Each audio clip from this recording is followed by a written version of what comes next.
Joyner takes over at first base for Leyritz as Lopez goes deep into right field and answers Jim Leyritz.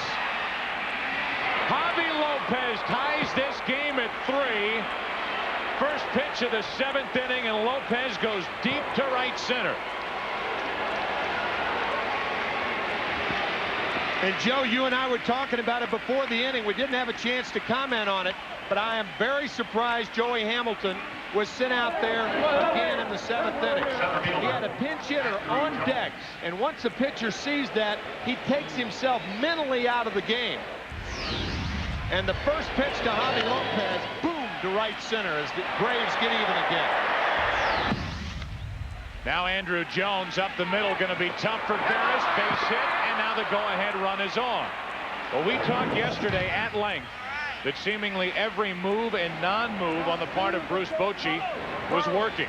He makes one move here to bring in Joyner, one very big non-move to leave Hamilton in the game. A home run, a single later, and this might be the end of the night for Hamilton. Well, the way I view this is the only mistake Bruce Bochy has made so far. Little chopper over the mound. Veras can't find the handle, but now if he brings Randy Myers in the game, and that's the reason that Carlos Hernandez is out talking to Hamilton. If you bring Myers in the game, you're in a different position than you were yesterday at this time, because now you can bunt Tucker and use a right-hander to pitch against Myers. Michael Tucker is announced, and here comes Bruce Bochy, and that's going to be the end of the night, it would seem, for Joey Hamilton. Stewart went out there, I believe, after the home run by Lopez, so we know that this is it, as Bochy makes the walk out and makes the call to the bullpen and calls for the left-hander Randy Myers.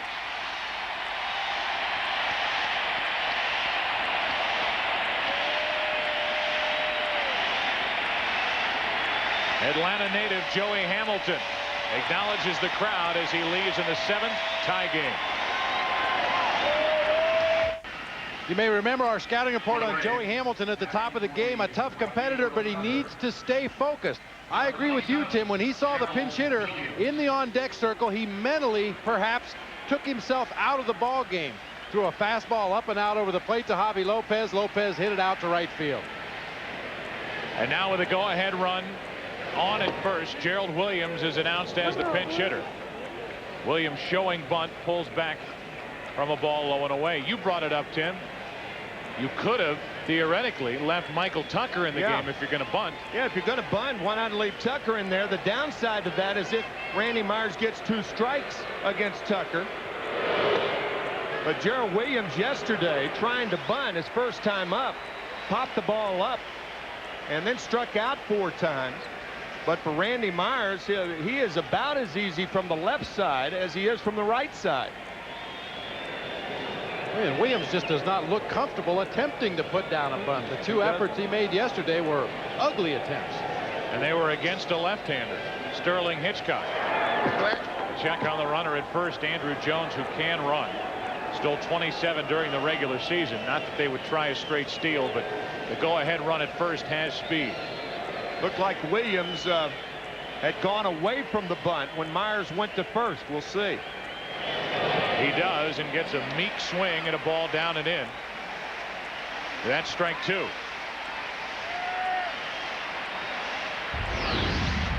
Nice job by Carlos Hernandez to smother this changeup down in the dirt, keeps it in front, pounces on the ball quickly. It's one thing to block the ball.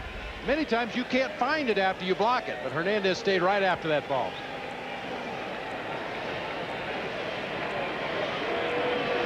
Once again, had Chris Gomez gotten on base, Mark Sweeney was going to be the pinch hitter. Since Gomez made it out, Hamilton went back out there. Gerald Williams takes high in the count 2-2.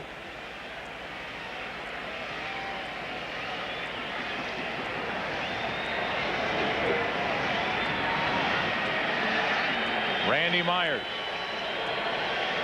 And Gerald Williams with a go-ahead run at first for Atlanta here in the 7th inning, and a check on Andrew Jones, who has a short lead, and that wasn't much of a throw over.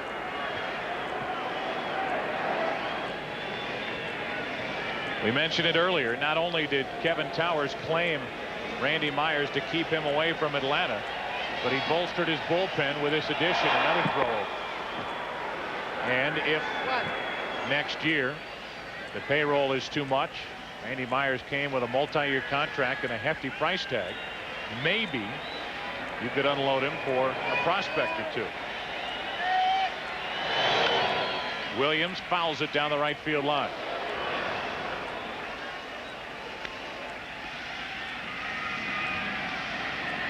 Randy Myers tried to come in with that backdoor slider then, but he remembers that changeup and the check swing. Imagine that he'll go back to that right now. That has become his best pitch.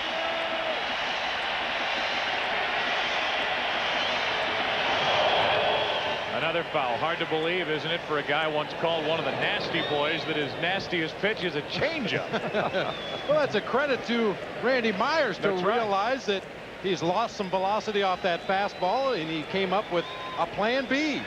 Developed a very good straight changeup, and that makes that fastball that's not as fast as it used to be equally effective. Again, the 2-2 to Gerald Williams.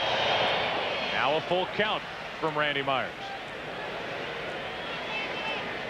Boy, is this an interesting situation.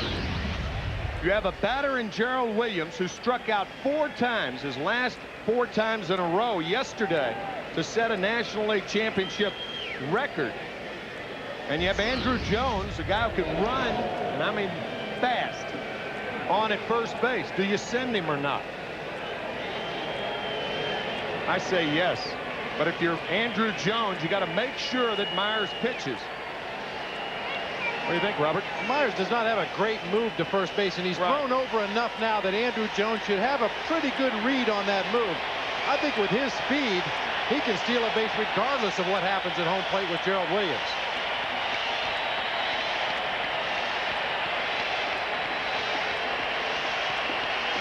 Andrew Jones studying Myers. And Randy steps off. At this point, Jones doesn't have a very big lead, but he could widen it. Not going, and Williams pops it up. Shallow left center, and a long run for Rivera, who takes it instead of Finley. Back to first is Jones, 1 out here in the top of the 7th. And now another pinch hitter. We've already seen Williams, and now coming off the bench for Atlanta is Greg Colbran.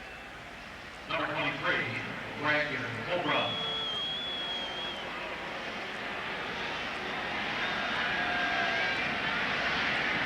And we'll see if Bruce Bochy, Dave Stewart want to counter. They do have a right-hander ready out in the San Diego bullpen. But once again, Randy Myers could be as effective against right-handed batters as he can against left-handers with that changeup. Greg Colbran is generally considered to be a dead fastball hitter, so that changeup should be an effective pitch against him.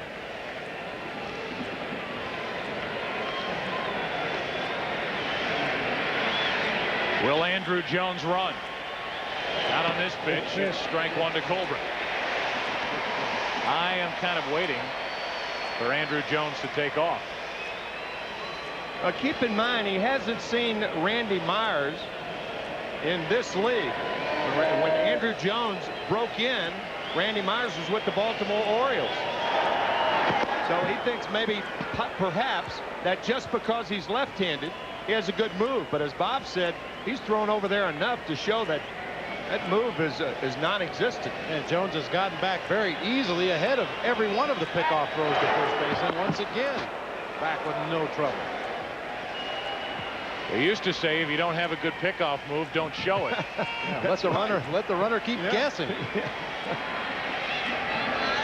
Why let Andrew Jones know that you can't throw with any sort of a chance to pick you off? Andrew Jones takes his lead. Strike 2 on Colbran.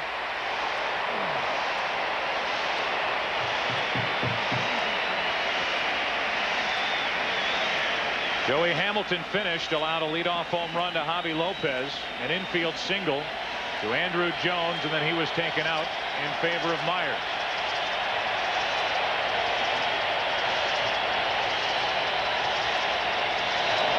starts and stops. It gets behind Hernandez, and Andrew Jones heads down to second. Just a little flinch by Andrew Jones.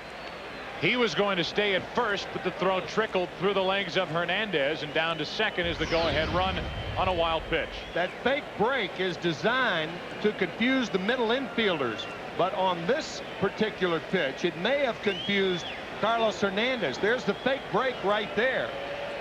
And through the trap door, catchers are trained not to allow that ball to scoot under the glove, but that one just trickled through, and Jones is in scoring position.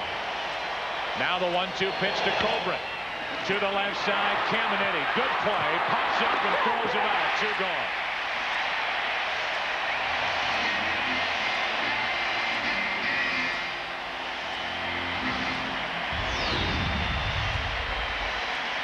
Well, Ken Caminiti does whatever is necessary to stop a ground ball hit very hard to his left.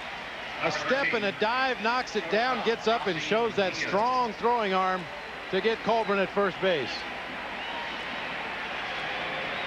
Not very stylish, but effective. I don't think that man's too worried about being stylish. No, no. And now Ozzie Guillen, the left-handed hitting shortstop, who's 0 for 3 bats. With Andrew Jones at second and 2 out now.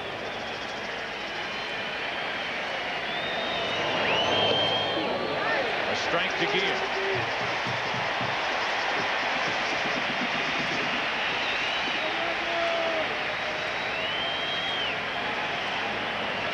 Braves had the go-ahead run at first with nobody out. That man, Andrew Jones, is at second now with 2 out. A 3-3 game in the 7th, and Myers looks back at Jones.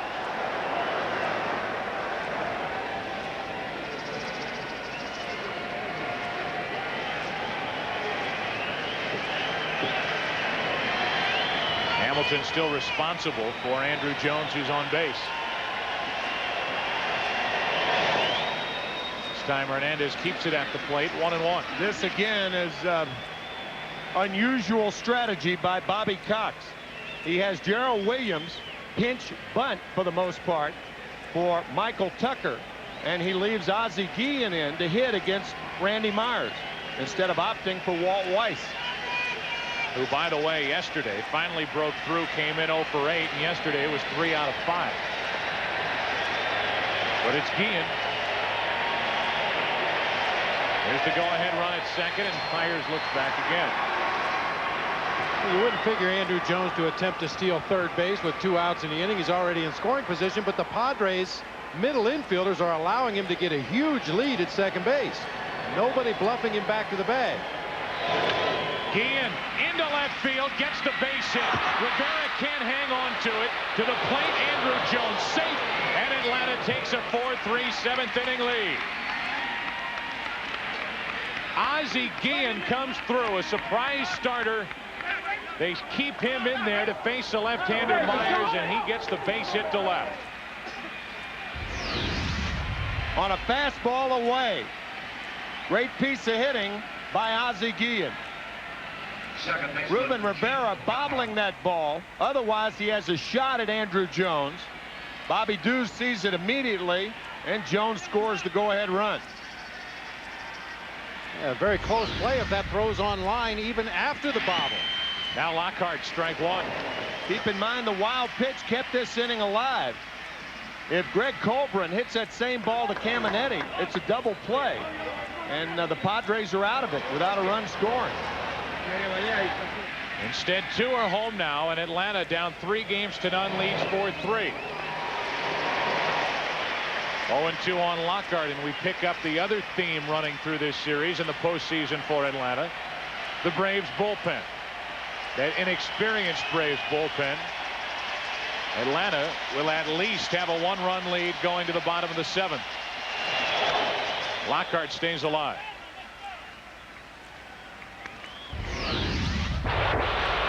Starting pitcher Joey Hamilton can only hang his head.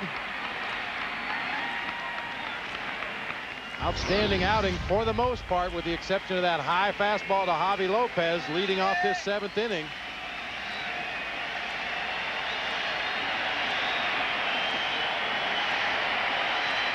And Myers now with an 0-2 pitch to Lockhart. This is going to be tough for Veras.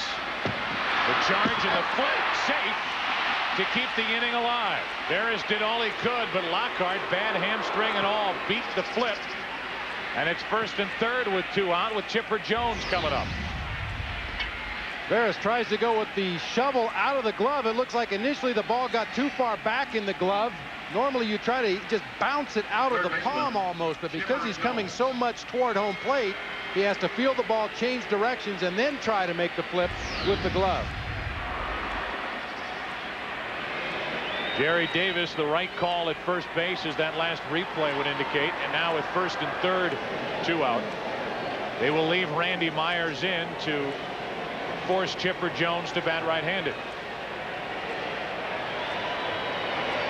Jones 2 out of 3 in tonight's game. Braves leading 4-3. And a ball low and away from Myers.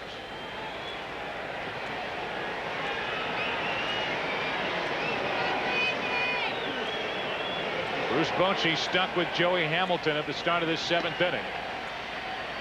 And that decision has not worked for the Padres. It's now a Brave 1-run lead.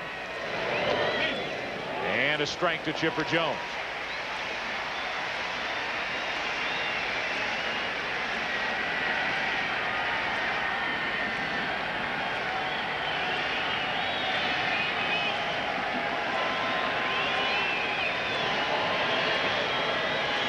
Runners at the corners with 2 out. And Hernandez blocks another low delivery. Bobby Cox telling us before the game that he hopes his team will shorten this to a 2-game series. Nice block by Hernandez, even though it was not in the dirt. It's really a 1-game series for the Atlanta Braves. Here's the 2-1 pitch to Jones, missing low and away. Chipper Jones, a much more productive hitter and powerful hitter, left-handed. But from the right side this year, he pushed close to 300, hit 298. Only 2 of his 34 home runs, however, from this side of the plate. It's John Rocker getting ready for Atlanta. Jones takes a strike and the count is full. That means Lockhart will get a break from first on this next pitch.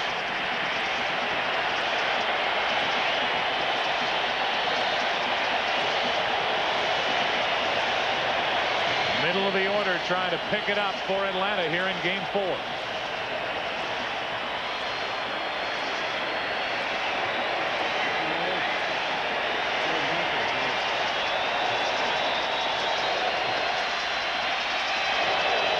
Runner goes, and we will do it again.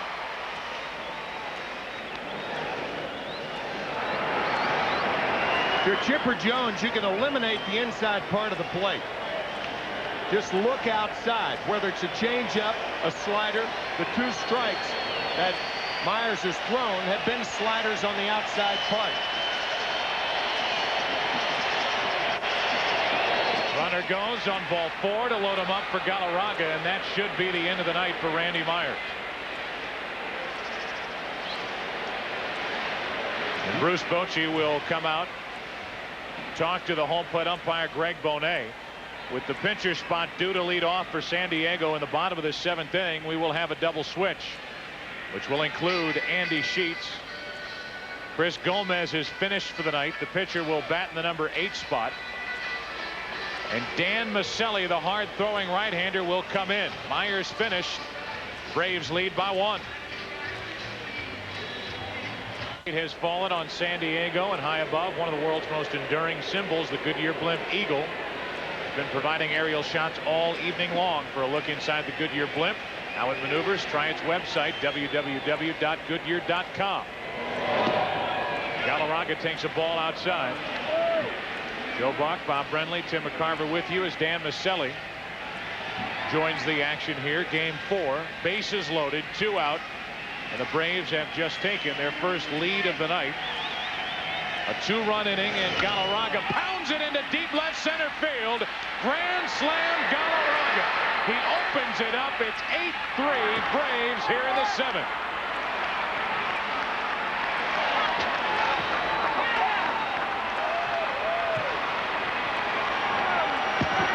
Chris Galarraga finally busts through in a major way with a grand slam in the 7th inning.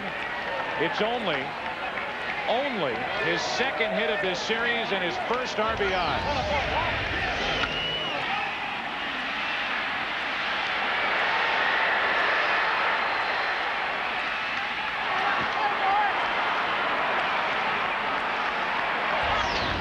A fastball down and in, but not for long.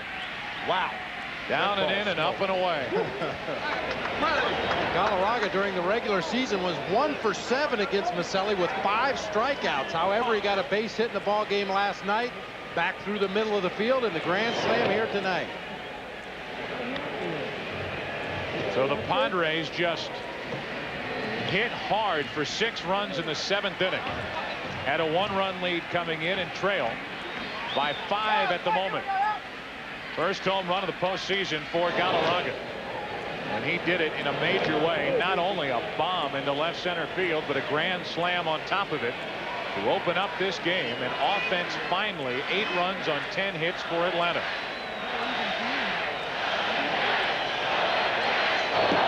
Klesko takes a strike, and it's 2-2. I think Ozzie Guillen knew it right away. Well, there's a distinctive sound when a bat meets ball squarely, and there is no doubt once you see the trajectory that that ball was leaving the park. Klesko takes ball 3. Guys, if those in Atlanta didn't like the lineup for Bobby Cox yesterday, they have to applaud the move of starting Guillen here tonight, who comes through with a 2-out RBI single to put the Braves on top for the first time, and then scores on the grand slam by Galarraga. A lot of pin-up frustration in that swing by Galarraga.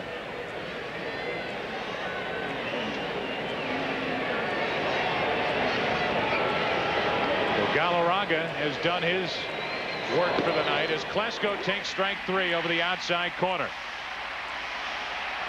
That'll do it for the top of the 7th inning, and these fans here in San Diego need a stretch. After that, bottom of the 7th inning, Padres back down by 5.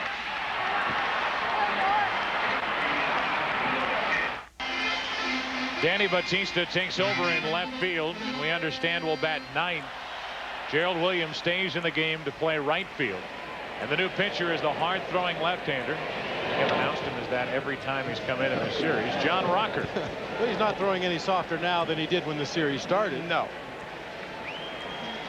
And the numbers for Rocker in this postseason, he's been busy and he's done very well.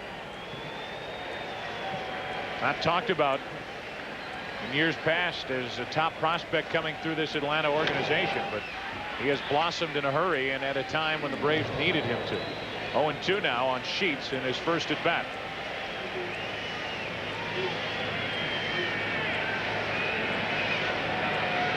Finally, a team in this postseason has taken the San Diego crowd out of the game. That is a major accomplishment. It sure is. A 6-run 7th inning did it. Now Sheets strikes out to start the bottom of the 7th. The folks watch for the Gillette Mach 3 strike zone challenge prior to Game 4 of the 1998 World Series, where you will see one lucky fan get the chance to throw a pitch for $2 million, and you'll catch the World Series in 1998 here on Fox. Not only does he have a good fastball, but a nasty, sharp breaking slurve that he'll throw up there from time to time. That time got Sheets to check his swing. Strike 3. And now strike 1 on a 98-mile-per-hour pitch to Kilvio Veras. Only one other team I can think of that can bring in a left-hander in the late innings out of the bullpen that can hit 98, and that's Houston. Billy Wagner.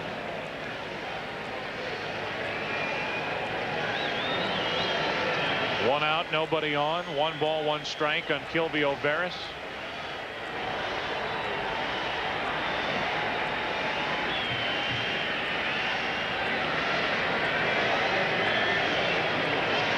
Veras in his attempt to reach base for the 2nd time tonight. Strike 2. And again, you have to go back to that wild pitch that squirted through the legs of Carlos Hernandez to keep that inning alive. Andrew Jones goes to second, and then the out was made by Colburn hard to Caminetti. That could have been turned into a double play had Jones been on first. Guillen gets the hit. Galarraga the slam. Veras checks his swing. It's 2-2.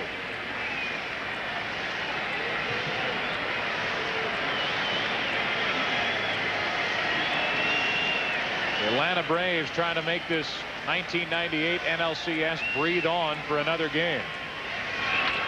Veras fouls it down the right field line. You know, you think about future games in this series, and the Atlanta Braves are always going to have a chance because of that pitching. But don't forget who lurks in the not too distant future for the San Diego Padres. The dominator, Kevin Brown. You can say all you want about the Atlanta pitching, but the Padres have that weapon. As Veras takes strike 3 over the outside corner. Here are Bobby Cox's thoughts coming into tonight's game with his team down 3-0. The way I look at it now, it's a 2-game series. That's the only way we can look at it. We got to get out of here today with the win, Monday with the win, then get them back in our hometown, and then make that a 2-game series. I don't think we can look at it as 4 right now. We got to win these 2 and go back home and sweep them there. So it's still possible. With our pitching, it's still very possible. If they do get this series back to Atlanta, the Game 6 starter is scheduled to be Kevin Brown. And if the Braves do get it back to Atlanta, I think you will see a totally different crowd than you saw the first 2 games. It will not be a passive crowd, but an aggressive crowd and loud. Finley to third, short hop pickup by Chipper Jones, and the Padres go in order. John Rocker continues to do his thing. And we move to the 8th with the Braves leading by 5. And Boehringer comes out of the bullpen for San Diego. And Boehringer will make his first appearance of this series. He hits the outside corner for a strike. During the regular season, a record of 5-2. No saves. Part of the long relief corps for the San Diego Padres is Lopez. Sounded like he broke his back, grounds to second. Veras picks it up and throws him out, 1 away here in the 8th. Well, here's the situation for televised postseason baseball. If the Braves can hang on and win and force a Game 5, tomorrow it's another must-win situation for Atlanta. They take on the Padres, try to get the series back to Atlanta. It all starts tomorrow at 8 Eastern, 5 Pacific, only on Fox. And then the ALCS moves back to New York. The Indians at the Yankees Tuesday at 8 p.m. Eastern. As Andrew Jones gets a base hit through the left side. Game 6 Tuesday. NBC beginning at 8 Eastern with the Yankees up 3-2. Here's Gerald Williams.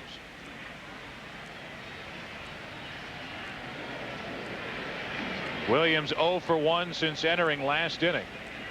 Came off the bench. Cianez getting ready for Atlanta in their bullpen. Andrew Jones is running as Williams gets a base hit through the left side. Jones will take the turn, head to third, and it's 1st and 3rd, only 1 out for the Braves here in the 8th.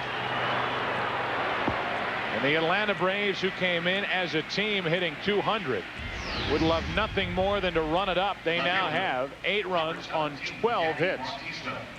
Well, they say hitting is contagious. There's an outbreak right now for the Atlanta Braves, getting some pitches up in the strike zone, taking advantage, starting a runner for the first time in a while are the Atlanta Braves, and Andrew Jones able to advance to third base on that clean single to left. And now 1st and 3rd with 1 out for the number 9 hitter, Danny Bautista.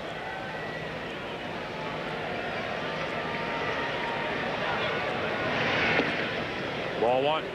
So Andrew Jones streaking to second. The last time he streaked to second was on this wild pitch with 1 out. Jones was on at first base. He was allowed to go to second, and then Colburn hit a hard 1-hopper to Caminetti on a good play. and instead of being able to go to second to first for the double play, forced to go to first, and that set up the fireworks for the rest of the inning. You know, Tim, and you mentioned at the time Andrew Jones with the bluff at first base as if he were going to steal the base. Yeah. I think that perhaps was in Hernandez's mind. Normally when a catcher blocks the ball, the mitt goes on the ground between the legs and does not come up. Hernandez came up with the pitch, trying to pick it clean and be ready to throw. A one-hopper to third. Caminiti throws to second. Out. The throw to the plate. Out there as they get Andrew Jones on the double play. That ends the top of the 8th inning. And it goes 5-4-2 as we go to the bottom of the 8th.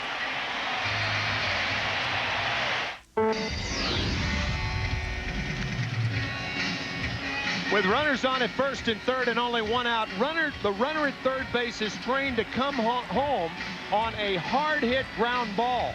That ball was not hit hard, so Jones elected to come in after the throw to second base.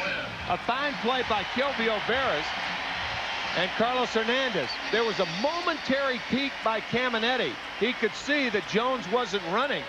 Had Andrew run immediately, then Caminiti's play is home. Nice play on a couple of different fronts here. Caminiti to make the play, get the force at second. A tough throw for Veras to handle. He gets the force, makes a strong throw to the plate where Carlos Hernandez does a nice job of getting that tag on Andrew Jones before he can score. Very unusual double play. Now Tony Gwynn leads it off for San Diego. The bullpen tonight for Atlanta. Inning and a third of shutout baseball. 1/3 of an inning from Martinez, finishing off the 6th. A perfect 7th inning from Rocker. And now Gwynn, Caminiti, and Joyner will bat against the left-hander. Gwynn first. He's 1 out of 3 with an RBI double and a run scored back in the 2-run 3rd inning.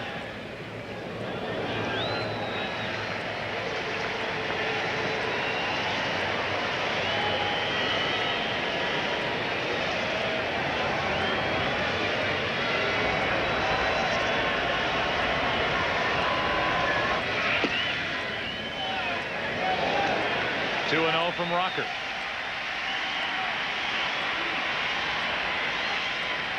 Padres trying to crank something up against this left-hander with Caminiti and Joyner coming up. Heart of the order. San Diego trails by 5 here in the 8th. Up 3-0.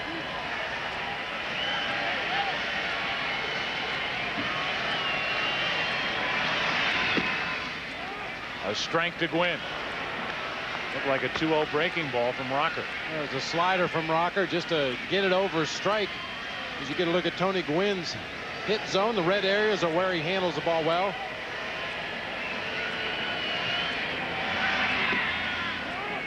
That caught the inside corner. 2-2.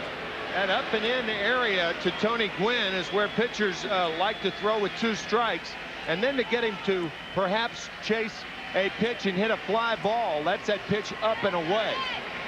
Boy, he just does not have many zones in which you can pitch to with any kind of consistency. Here comes the 2-2 pitch from Rocker. Bounced in, full count.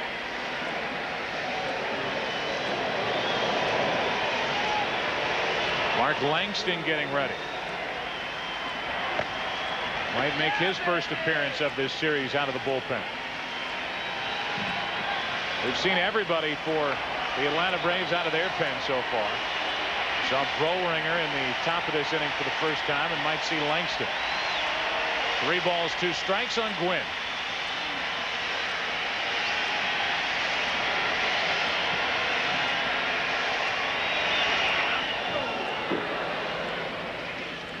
That was that 2-strike fastball that we fired up there on that hot zone. Of course, that's going to eat any left-hander up from a left-handed pitcher throwing that hard. Yeah, throwing 98 miles an hour up and in with a fastball. Gwynn easily checked his swing, but somehow the ball found the bat.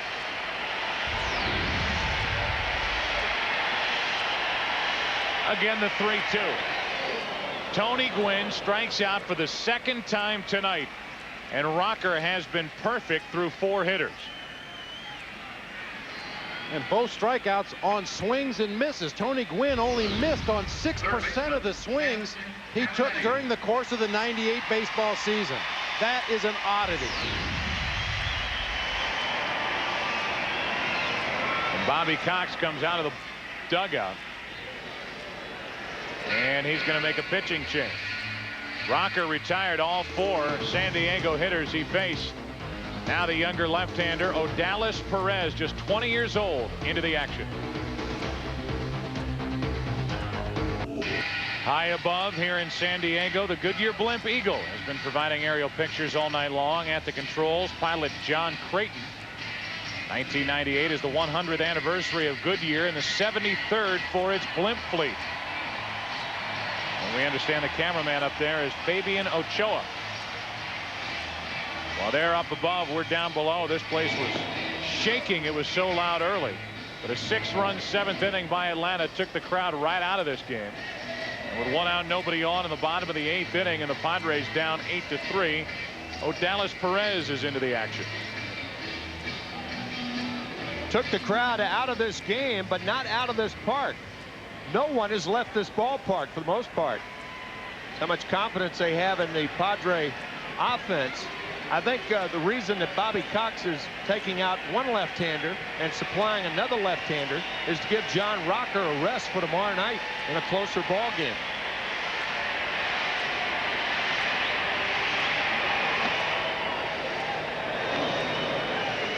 Perez starts with ball 1 to Caminiti.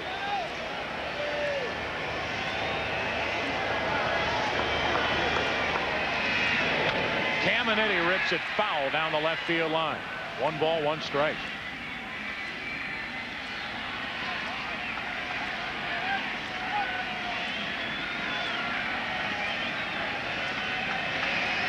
So Bobby Cox uses his 4th pitcher of the night, from Nagel to Martinez to Rocker to Perez now, who misses low. 2-1.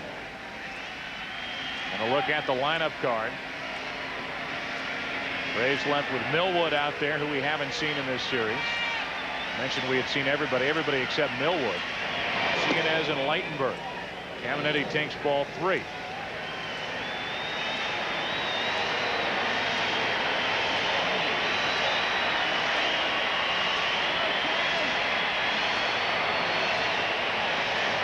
Three balls and a strike. Caminiti pops it foul. Full count.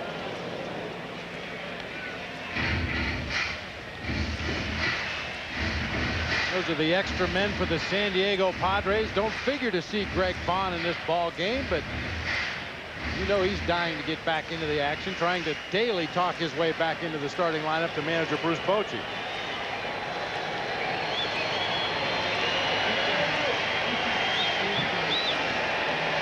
The 3-2 to Caminiti. He's fouled. I think if the San Diego Padres load the bases, you may see Greg Vaughn hit. You will not see him in the field, but you may see him try to pop one out of the ballpark if the situation presents itself.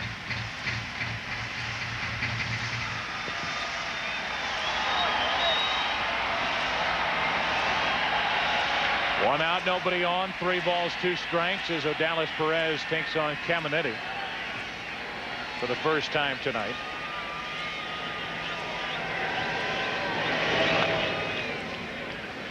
And it stays full. 5-run lead and a 3-2 slider from Perez. Greg Vaughn's got his business partner waving in front of the camera. Take care of your business partner. That business partner took care of him with 50 home runs and 119 driven in. The 3-2 pitch. Caminiti draws a 1-out walk. So 1 on, 1 out. Odalis Perez comes in to walk the first man he faces. Tuesday was Bobby Hill adopted. The truth comes out on an all-new King of the Hill. Then Sue's playing doctor on an all-new Costello, followed by the 300-pound tumor on Guinness. It all starts Tuesday at 8 Eastern, 7 Central on Fox. 1 on, 1 out. And Joyner pops it up. Shallow left field, long run, and in for a hit Bautista got a terrible break on the ball, and it's 2 on with 1 out. A walk, a single, and Bautista, who's in the game for defensive reasons, didn't get a real good jump on that ball hit by Joyner. Greg Maddux has a theory. He says if a ball has 8 seconds of hang time, it's got to be caught. That ball had 8 seconds of hang time and should have been caught. Somebody's got to come up with this ball. It looked like Guillen perhaps quit on that ball a little too soon. Perhaps he thought Bautista was going to be closer and make a better play. Odalis Perez is gone. A walk, a single, and now Cianez in the game. Rudy Cianez is the 3rd pitcher of the inning for Atlanta, and the 5th of the night. Comes in with 2 on, 1 out, and his Braves leading 8-3 in the 8th. Cianez, another hard thrower out of that Braves bullpen. He has been clocked in the high 90s as well, like John Rocker. They complement each other very well, setting up closer Kerry Lightenberg. Talked to Rudy Cianez before Game 3 yesterday, and I said, that was a wicked slider you threw in Game 2. He said, I've been telling everybody it's a split finger fastball. I said, well, it's acted like one. Thing going down and away from the right-handed batter. It is wicked. A look at John Smoltz, who may get a chance to work again in 1998. Be the starter tomorrow evening here in San Diego. A rematch of Game 1, taking on Andy Ashby. If the Braves hang on to this 5-run lead, Bruce Bochy has said he will hold off Kevin Brown, pitch him in Game 6 if there is a Game 6 in Atlanta. 2 on, 1 out, and Hernandez takes the ball up and away. Carlos 1 out of 3 tonight. 4 out of 13 in this series.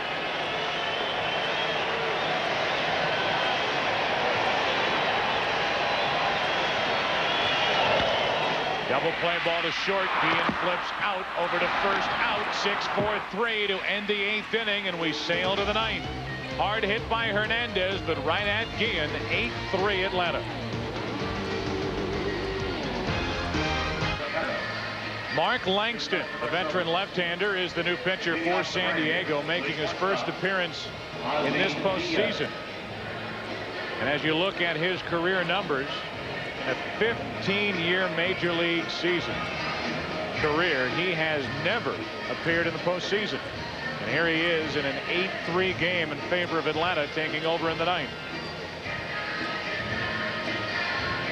432 big league appearances with the Mariners, the Expos, the Angels, and now the Padres, and he gets a taste of the postseason. He will be forever linked with a trade to Montreal for a tall 6'10" left-hander by the name of Randy Johnson back in 1989. Ozzie Guillen leads off for Atlanta. Pops it foul. It will get out of play. And in case you're thinking that Randy Johnson was the key to that deal, it was Langston the key going the other way to Montreal, and Montreal unloading a lot of young players, including Randy Johnson, who had been in the big leagues for just a short while, going to Seattle. 0-1 the count. Guillen grounds sharply to second. High hop for Veras. Montreal thought they had a chance to win it in 1989. Had a good ball club, and they felt like the missing guy was a good left-handed pitcher. Langston going to Montreal, and Montreal giving up a couple of right-handers, and Randy Johnson. Brian Holman, one of those right-handers. Here's Lockhart, and there's strike 1. Well, they came in tonight hoping for and thinking they would end up with an LCS record crowd. No LCS game has ever drawn more than 65,000, meaning they haven't gotten to the 66,000 mark, as Lockhart lines one to deep right. Gwynn back to get it. But this crowd will fall 434 people short of the all-time LCS record held at Philadelphia's Veterans Stadium. Houston at Philadelphia, October 8th of 1980. They drew 65,476. 434 more than the 65,042 we have before us here tonight, as Chipper Jones takes a strike over the outside corner. That was the best 3 out of 5 series won by the Phillies, the only year that the Philadelphia Phillies have won the World Series, 1980. A great playoff that was. 4 of the 5 games were extra inning games. And the win over Kansas City in the World Series, so what was thought to be the largest crowd coming in by the Padres falls 434 people short. In the hole, picked up by Andy Sheets. Long throw, good play, and a perfect inning, the first in Mark Langston's history in the postseason, as we go to the bottom of the 9th inning, a 5-run lead. Gary Ligtenberg takes over for the Atlanta Braves. We're into the bottom of the 9th inning, and the Padres trail it 8-3. Ligtenberg sands Seidberg. A little different look. Of course, if you've been with us throughout this series, or if you followed the Braves this year, had those dagger-like sideburns extending from his ear almost all the way around to the corner of his mouth. They're gone tonight. Numbers in the postseason for Ligtenberg, an ERA of 150, and although he gave up the game-winning run in the 10th inning of Game 1 of this LCS and the home run by Caminetti, the Braves are thrilled with the way he's thrown the ball. Oh, he really has pitched well. He spotted his sinker well on both sides of the plate, throwing a hard slider down low and away from the right-handed hitters, and has shown no signs of the intimidation that a lot of the Braves fans were concerned about, with the rookie taking the mound as the closer for the Braves headed into the postseason. Mark Sweeney will lead off as a pinch hitter at the end of this game. Tim, Bob, and I will select the Chevy Truck player of the game. Mark Sweeney leads it off, batting for Rivera, who was 1 out of 3 while he was in there.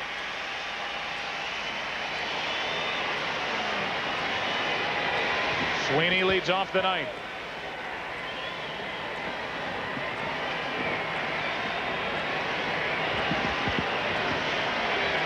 Sweeney, then another pinch hitter, Myers, and then Sheets.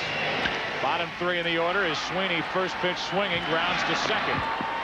Ligtenberg takes care of the leadoff man. We want to thank so many people who have helped bring you this NLCS and so many games during the regular season.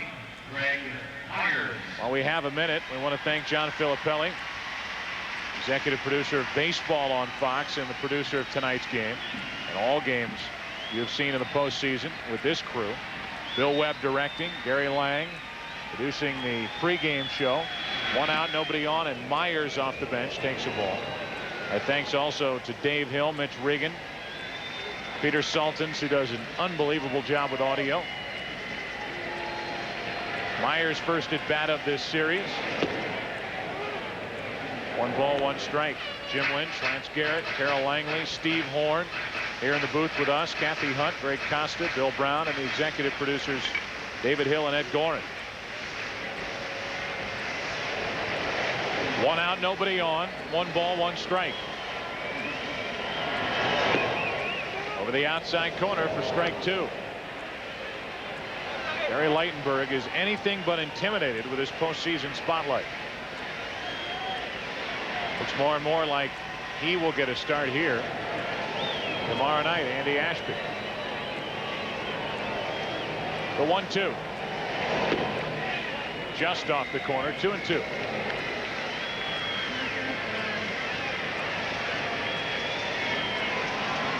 Vanderwall will be next. And bat for Andy Sheets. Andy Ashby against John Smoltz tomorrow night, unless the Padres can come up with a miracle rally here. Andy Ashby so good in Game 1. To some, a surprise starter in Game 1. Ashby went 7, allowed only 1 run on 5 hits. Didn't get the win, but set up his teammates for a win in Game 1. The 2-2. And keep in mind, to refresh your memory, John Smoltz 11-3 in postseason. Received a no decision in Game 1, and he pitched very, very well. He always does in postseason games. John Smoltz sitting in the Braves bullpen tonight, watching the ball game from down the right field line. Full count on Myers.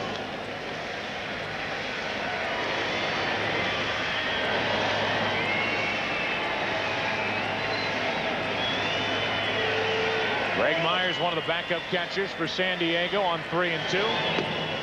Takes ball 4 to draw a 1-out walk.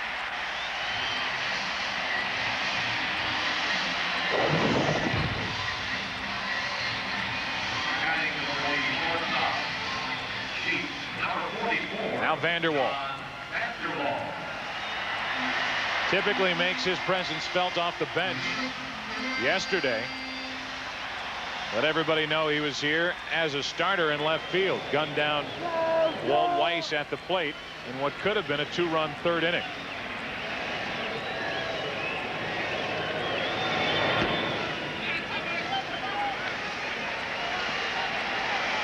That's the San Diego version of the rally cap.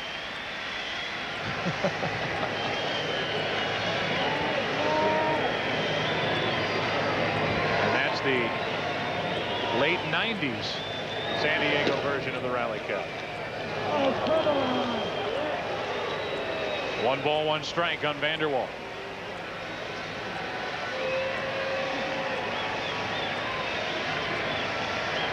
Sweeney grounded out. Myers drew a walk. Vanderwall takes ball 2.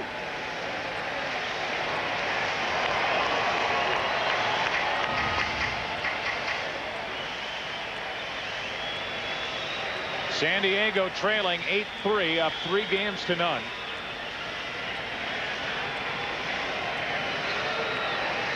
The Atlanta Braves 2 outs away from avoiding a sweep, but now they've called a balk. A balk on Lightenberg to put Myers at second with 1 out. Kerry Lightenberg's first balk without sideburns. You can see from that bent over at the waist position, he started up, stopped, and then started again. Terry Taylor, the third base umpire, right on top of it. Just in case Tatum missed it, Javi Lopez, the Atlanta catcher, called it. Vanderwall fouls it out of play left side. 2 balls, 2 strikes. Whose side are you on, you know? I'm just kidding. It happened after Tatum called it. Tatum actually called the balk, and as we mentioned, it's been so loud here at Qualcomm Stadium, nobody heard him call it initially. He came running into the infield, and that's when you saw Lopez stand up from his position. Runner at second, Myers, 1 out in the 2-2. Struck him out at the knees. Vanderwall is gone, and that's the 2nd out here in the 9th inning. And the Braves are 1 out away from forcing Game 5 tomorrow night. Top of the knees, a good pitch from Lightenberg.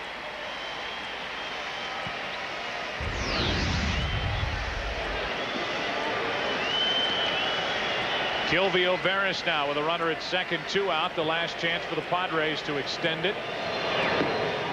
He takes a ball. Not only has no team in Major League Baseball history come back in a playoff situation down 3 games to none, they haven't even forced a Game 6. So it would be in the category of a rarity even to see a Game 5. There have been countless sweeps. The situation of 3 games to none. Yeah, there have been 18 sweeps, and only 3 teams have forced a Game 5. The 1970 Reds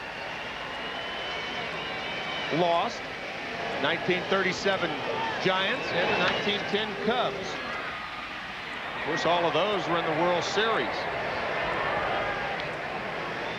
Well, the deck is definitely stacked against the Atlanta Braves. But if anybody could accomplish it, you figure the Atlanta Braves with that pitching staff would have a chance to come back in this series. Yep. A lot of aces in that deck. Runner at second, 2 out. A ball and 2 strikes on Kilvio Veras. Game over. And it belongs to the Atlanta Braves as they come up with a 6-run 7th inning and ride that to an 8-3 victory here in Game 4. Andres Galarraga with his grand slam capping that 6-run 7th inning is tonight's Chevy Truck Player of the Game. Instant offense. The Atlanta Braves have not been able to get much going against this Padres pitching staff throughout this series. Tickets are on sale. One swing of the bat changed that at least for tonight. Bobby Cox telling us before the game that Andres Galarraga can carry his team for a week. I think Bobby and the Braves hope it's just for 3 more games. Uphill battle, however. Uphill battle against this very good and dangerous San Diego club. And that'll do it for game number 4. There will be no sweep of the Atlanta Braves. It's now 3-1 in favor of San Diego, and standing by with Bobby Cox is our own Chip Carey. Chip. All right, Joe, thank you very much. Skipper, good to see a smile on your face. You needed a win tonight. You keep the series alive. Well, we did keep it alive, and now we've turned it, we think, in a 1-game series, and hopefully back home, it'll be better for us. But Nagel pitched a great game tonight. He only gave up 4 balls, hit real hard. Leibritz, too, and Gwynn won and Rivera won, and that was it. He pitched great, and we finally got some runs across, and it's pretty hard really to scrap around with 1 run a night and win. So tonight felt pretty good, getting some more runs. The move of putting Ozzie Guillen in the lineup sure paid off. He came up with a big 2-out hit for you. Well, he lined out the very first at bat to the shortstop, and he hits left-handers pretty good, and I kind of think that the way Myers has been throwing this year, he's probably almost more effective against right-handers and lefties now. So gave him a crack at it, and he came through.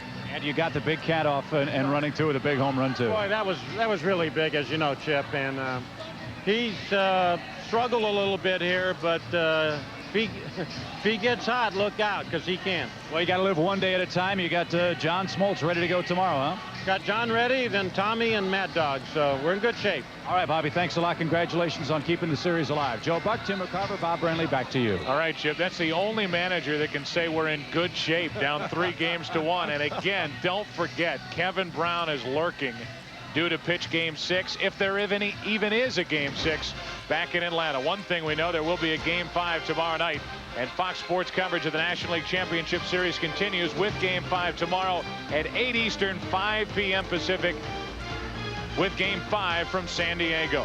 For Tim McCarver, Bob Brenly, Steve Lyons, Chip Carey, and everyone involved, I'm Joe Buck. Good night from San Diego, where this series will breathe on for at least 1 more game. Galarraga breaks through. The Braves break through with an 8-3 victory tonight. We'll see you tomorrow evening for game number 5.